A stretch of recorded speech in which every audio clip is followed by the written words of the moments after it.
미가서 2장 말씀 1절에서 5절까지 함께 봉독하겠습니다. 그들이 침상에서 죄를 꾀하며 악을 꾸미고 날이 밝으면 그 손에 힘이 있으므로 그것을 행하는 자는 화 있을진저 밭들을 탐하여 빼앗고 집들을 탐하여 차지하니 그들이 남자와 그의 집과 사람과 그의 산업을 강탈하도다. 그러므로 여호와의 말씀에 내가 이 족속에게 재앙을 계획하나니 너희의 목이 이에서 벗어나지 못할 것이요 또한 교만하게 다니지 못할 것이라. 이는 재앙의 때임이라 하셨느니라. 그때에 너희를 조롱하는 시를 지으며 슬픈 노래를 불러 이르기를 우리가 온전히 망하게 되었도다. 그가 내 백성의 산업을 옮겨 내게서 떠나게 하시며 우리 밭을 나누어 배역자에게 주시는도다 하리니 그러므로 여호와의 회중에서 분깃에 줄을 댈 자가 너희 중에 하나도 없으리라. 아멘. 1장에서는 성읍을 향한 하나님의 심판을 미가 선지자가 예언을 했다면 이제 2장 말씀에서는 선민에 대한 사람에 대한 심판을 예고하고 있는 말씀입니다. 왜 하나님께서 심판을 하실 수밖에 없느냐라고 했을 때에 오늘 본문 5절까지의 말씀을 보면은 사회적인 악행의 모습들이 너무나도 많이 있었기 때문에 또 6절 이하의 말씀에 보면은 종교적인 악행의 모습이 너무나도 많았기 때문에 사회적으로 악한 것은 또 이해를 하지만 6절 이하의 말씀에 보면 종교적으로도 악행을 저지르고 있는 하나님의 백성들의 모습을 바라보면서 미가 예언자는 하나님의 재앙, 하나님의 심판이 이어질 수밖에 없다라고 하는 말씀을 계속해서 주시고 있습니다. 이렇게 우리가 무언가를 잘못했을 때에 하나님의 심판과 하나님의 재앙이 뒤따르는 것, 그것이 하나님의 사랑이다라고 하는 것을 또한 우리가 알고 있어야 될 것입니다.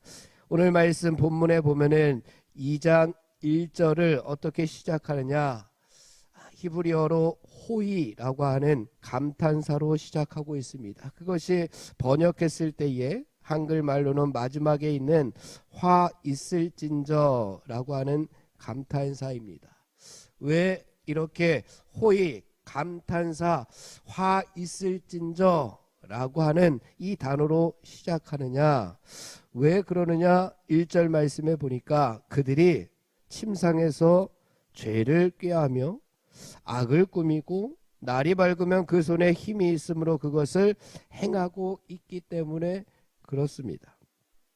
침상이 어떠한 곳이냐, 시편 63편 6절의 말씀에 보니까 이런 말씀이 있습니다. 내가 나의 침상에서 주를 기억하며.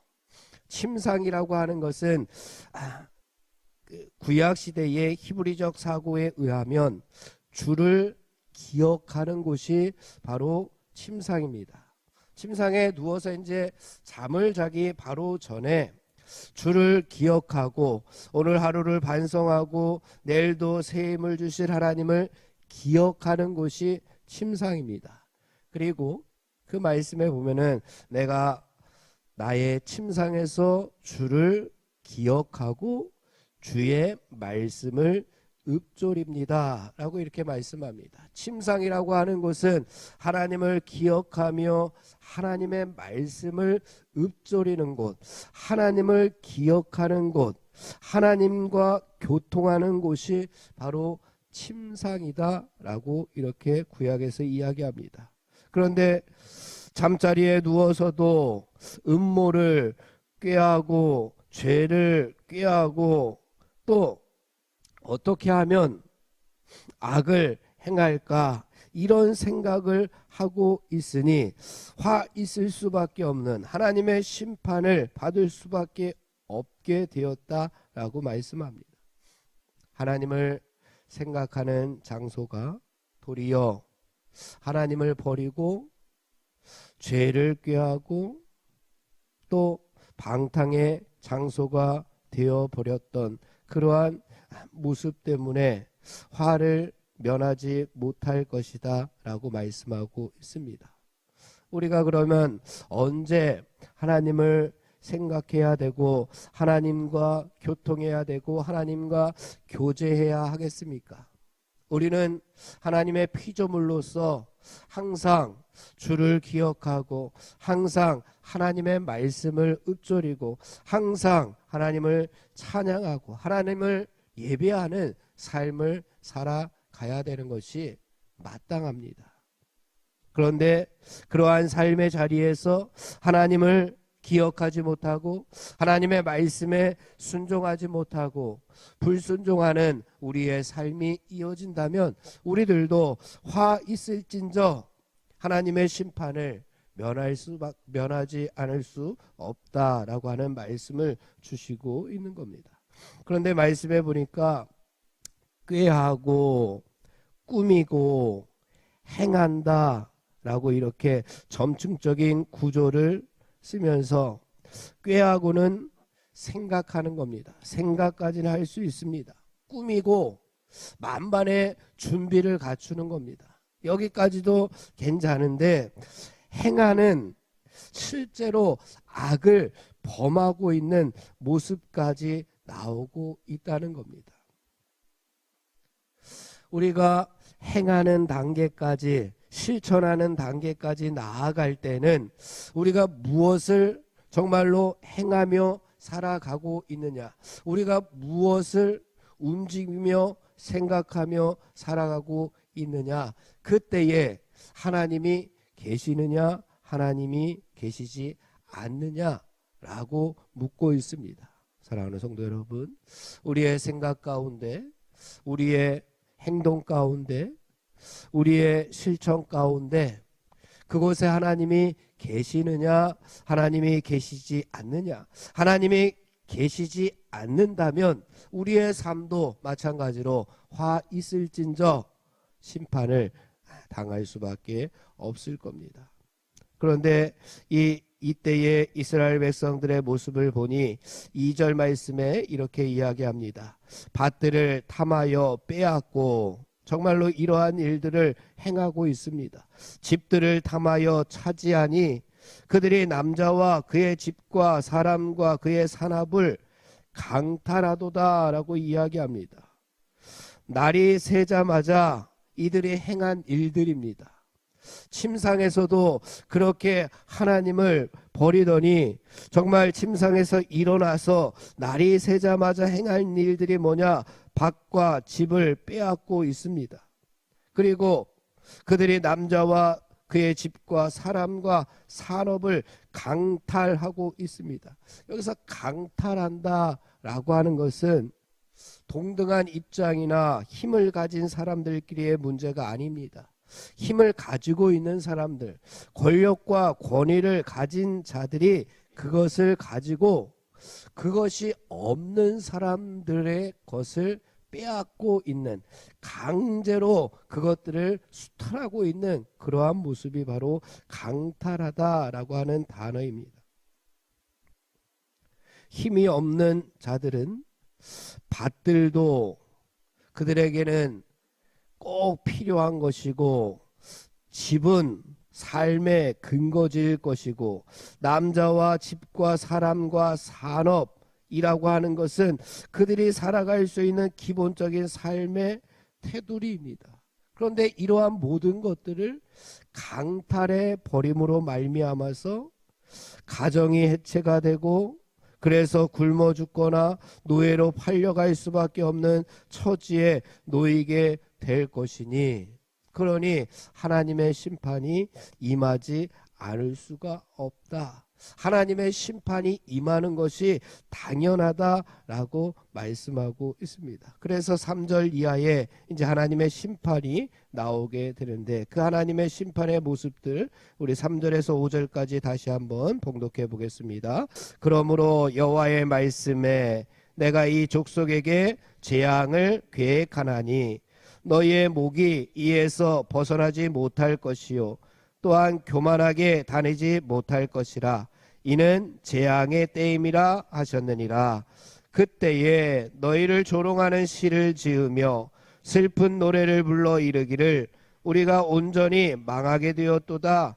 그가 내 백성의 산업을 옮겨 내게서 떠나게 하시며 우리 밭을 나누어 패역자에게 주시는도다 하리니, 그러므로 여호와의 회중에서 분깃에 줄을 댈 자가 너희 중에 하나도 없으리라. 아멘.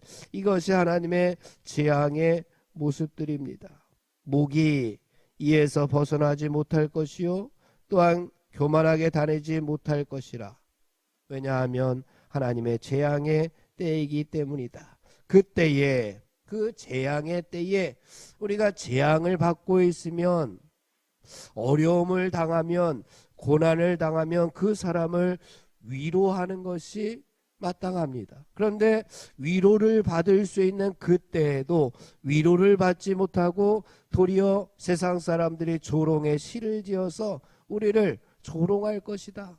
얼마나 안타까운 일들, 얼마나 불쌍한 일들이 일어나는지 모를 겁니다. 그때에 너희를 조롱하는 시를 지으며 슬픈 노래를 불러 이르기를 우리가 온전히 망하게 되었도다. 그가 내 백성의 산업을 옮겨버린다. 하나님께서 우리의 산업을 옮겨버리신다라고 말씀하시면서 우리 밭을 나누어서 가족들에게 나누어 주는 것이 아니라 패역자들에게 나누어 주는 그 하나님의 심판이 있을 것이고, 마지막으로 5절 말씀에서 그러므로 여호와의 회중에서 분깃에 줄을 댈 자가 너희 중에 하나도 없으리라. 너희 중에 바로 침상에서 하나님을 생각하지 못하고 하나님을 생각해야 할 그 자리에서 죄를 꾀하고 악을 행하고 있는 너희 중에 여호와의 회중에서 분깃에 줄을 댈 자가, 분깃, 하나님께서 우리에게 물려주실 그러한 유산들 분명히 있을 겁니다. 하나님께서 나에게 허락해 주시는 오늘의 은혜의 모습들, 하나님께서 오늘 나에게 주시는 천국 하나님 나라의 그러한 모습들, 하나님께서 우리에게 주실 그러한 은혜의 분깃이 분명히 있을 것인데 그 은혜에 참여할 자가 하나도 없을 것이다 라고 말씀하고 있습니다.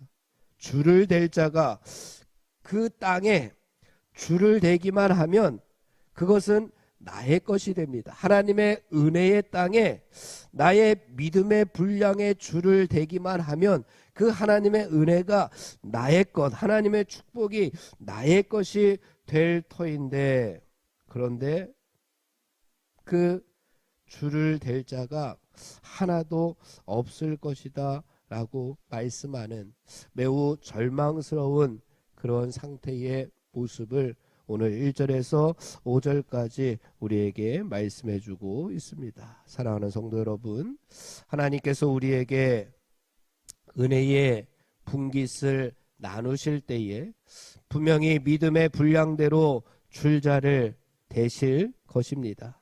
그런데 믿음의 분량이 은혜의 분깃을 받을 만하지 못하다면 우리가 하나님의 백성으로서 얼마나 창피하겠습니까?